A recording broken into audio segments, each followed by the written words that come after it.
All right, y'all, back to the regular scheduled program. We have another reaction video for you guys, another Kevin Samuels video for you guys today. Without further ado, you guys, just go ahead and dive into this. Without further ado, leave a like, comment, subscribe. Appreciate y'all. Kevin? I am well. Clearing out some Karen clutter. Bye, Karen. How old are you? I'm 22. All right, we got the youngsters in the house tonight. So, what's the question? The focus fallacy. So I was wondering, you said this earlier, that a lot of women mismanage their prime years, and I was wondering if you could kind of clarify how, what steps I could take to, I guess, optimize them. Well, before that, we got to know what you want, and by age 50, do you want a family? I'd like to have grandkids by 50. So that means you want a family. Yes, definitely. All right. How many children would you like to have? 3 maximum. All right. Do you want to be a working wife, or do you want to be a stay-at-home wife? I'll work until I have kids, and then I would like to be a stay-at-home mom. So in essence, that means a stay-at-home wife. Working for a year or two don't matter. Okay? You be a stay-at-home wife. 3 kids. What state do you live in? I live in Florida. All right. Do you want your kids to be able to go to college if they want to? Definitely. You want to be able to pay for that for them? Well, yeah, completely. Or do you want them to have to go fund it themselves? No, I would definitely pay for their entire college. Well, you ain't paying for nothing because you be a stay-at-home wife. You ain't paying for nothing. Your husband will be paying for it. You want to be able to travel nationally or internationally with the family? Yeah. Okay. So how much money annually do you think a man would need to make to be able to afford a wife, 3 kids in Florida, to be able to afford to pay for college, travel nationally, internationally, and to live the kind of lifestyle that you envision? Based on the city that I live in, you'd probably have to make around 300 to 400,000. Mm-hmm. But okay, you can live in Florida. Okay, no. That's a fair number. What is the oldest man you would want to marry? Right now? Yes. 32. 10 years older than you. Mm-hmm. Mm-hmm. And what kind of profession would a man need to have to legally earn $350,000 US? If he's a high MD, like a surgeon, high what? MD, like a medical doctor, like a surgeon. So a doctor. You could make it on that. You could do some lawyers, like corporately. High MD. And hold on. Doctor, lawyer. Go ahead. Mm-hmm. Engineer. And no engineers. 0. Nope. Why? God damn it, because they don't make that much by 32. It depends what. No, it doesn't. See, when it doesn't work the way they want to go to the extreme of the outliers. Does the average engineer make around that money at 32?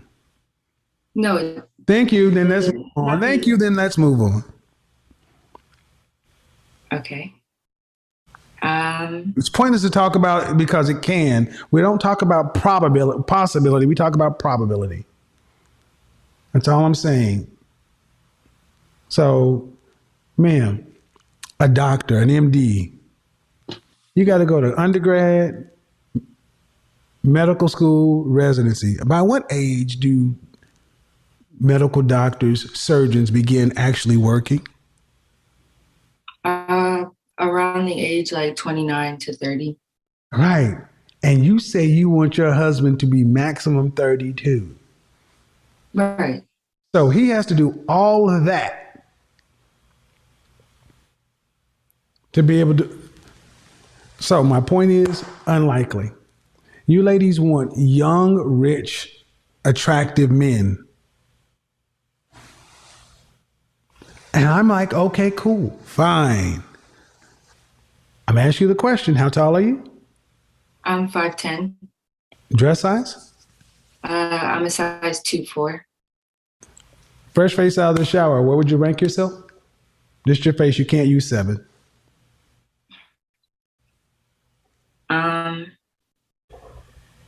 I'd say about can I do 7.5?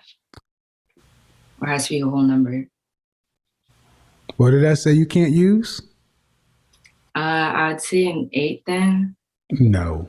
You put yourself up there with Beyonce? If my skin would clear up. Okay. I will give you a solid 6, maybe 6, maybe an adjustable 6. You're cute. Mm-hmm. You're cute. Could go to pretty, but you're more like Solange, not Beyonce. And the only reason is it's not unattractive. It's just, it's better than average. It's above average, okay? But you're tall. You have, you're thin. But the question is, at a man who is earning $350,000 a year by 32 is in the top 1% of all earners, especially for his age. And he's going to have to be taller than you, right? No. Well, you're 5'10". Do you ever wear heels? Yeah. Have you ever dated a man who was 5'7"? I dated men who were. Do you want your husband to be taller than you? Yes or no? That's not a deal breaker for me. I asked you, what do you want? So you'd marry a man that's shorter than you? Yes. All right. Still, even if you're married, but 5'10" is the average height. At the end of the day, ma'am, the question still kind of remains the same. At the end of the race, because you're standing at the finish line because you want to be a housewife, are you a worthy prize for a man? I feel that with my profession that okay. I would at least want my husband to match as much as I would be making. Ma'am, what is your profession? So currently I'm a college student. I'm almost done with my degree. What is your profession? I'm getting a degree in chemical engineering. Right, that you won't use. I mean, I know chemical engineering very well. I went to school for it. Didn't finish, but I went to school for it. And you said at the end of the day, you don't want to have to work. You want to be a housewife. So you won't have a profession. You'll have a degree. Knock it off. See, just like the 2 women up there above you, you are overinflating your value. Mm-hmm. And women who get men who are $350,000 earners or more do not inflate their value. They actually have that value. The reason you're overinflating your value is because of what you want. Because if you had the actual value, you would need to overinflate it. Simple. I asked the question, are you a worthy prize for that? And now you're standing there at the end of the line. So is all your competition. Almost 100% of women want the same man you want. Why should he pick you? That's the question all women have to ask. Why should he pick you? I always feel like it's a hard question to answer. Well, if you can't answer it, why the hell should he buy it? And see, that's the problem. You ladies aren't serious. It's a hard question. So French toast what? You want a top 1% man and to be a housewife and have a luxury lifestyle. I'm sorry, the question's hard. But I mean, if I can provide for myself the luxury lifestyle. See, Miss McCormick, you're not alone. Here's another one. If I can provide for myself, chick, you ain't gonna be providing for yourself. You're gonna be After she's pregnant, she wants to be a stay-at-home wife.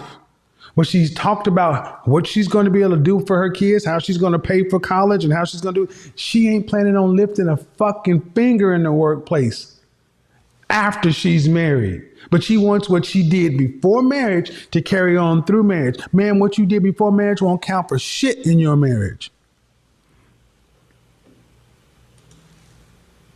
And you ladies need to come to this realization that you've been told college and careers make you valuable. It does not make you valuable to us as men. And can you explain what would make us valuable? Yeah, feminine, fit, feminine, friendly, cooperative, submissive, childless.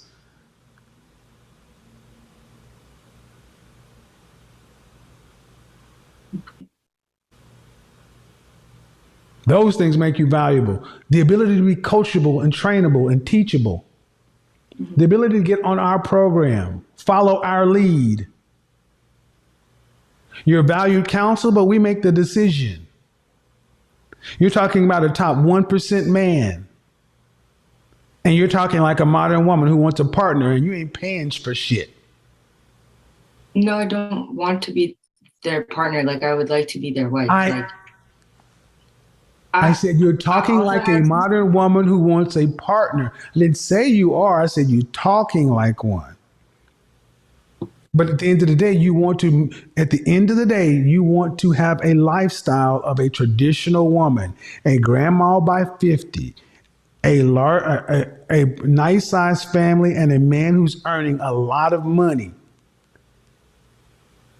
But that ain't how you're living. That's not how you're positioning yourself.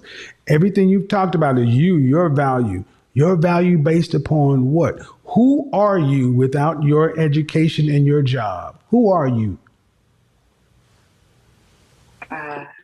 You don't have a job yet, but who are you? I'm kind of confused. Like, what value? Okay, what do you bring to the table for a man without your education and your job, your to-be job? I was raised like a housewife. Like, my mom, she taught me how to be a proper wife, but she also worked. And I saw that how stressful it is to have to work and be the head of ma'am. Mm-hmm. You haven't talked like a proper housewife. Talk like a modern woman who saw your mama have to be a housewife and working, and you decide you want to go to school, but you don't want to work. But you still have talked about the value you bring, and the value you've talked about is in your money and this career that ain't going to exist. Mm-hmm. You're dual-minded. That's why I say it's modern woman. It's modern woman. Go back and listen to what you said. Is your mother still married to your father? She got married to my stepdad.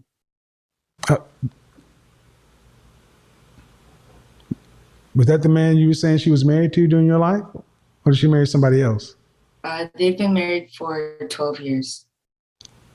You said she taught you how to be a housewife. Well, she taught me how to be a proper wife. Like a proper wife. What is a proper wife? She understands that he's the lead of the house and that you are in support of your husband. Do you sound? Have you spoken like a proper wife?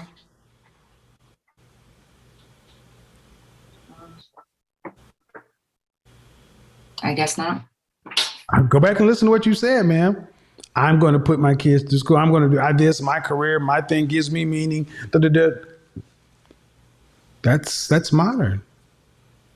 And see, that's the whole thing about being self-aware. So many of you ladies are trying to live you want everything, or you don't know what you want.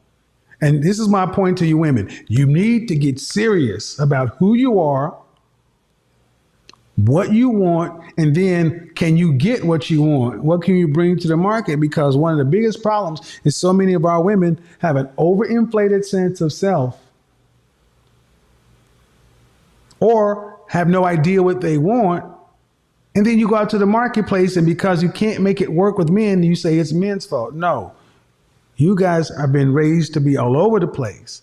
So I'm trying to get you to understand. What do you want? You said grandma. Well, grandma needs to be married by 25. Mm-hmm. And then you don't want your husband to be any older than 10 years older than you. Well, that means you want an extremely rare man. So what is a good age range then? I'm done with it. I'm done with it. I'm done with it. I mean, I've already answered too many questions. If your mother and father are married, ask them. Seriously, though. I mean, I'm trying to be as patient as possible, but okay. So, guys, what I hope people have seen tonight is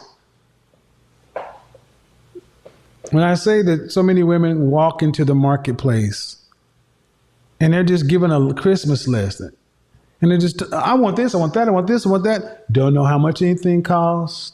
Don't know what it takes to get it. They just know what they want. And then when they go check out and they're ringing it up and they see all the money, all they do is look back at you like, you gonna pay for this? And guys are like, well, no. Yeah, y'all, that is the end of the video. That is another Kevin Samuels video for you guys. If you did enjoy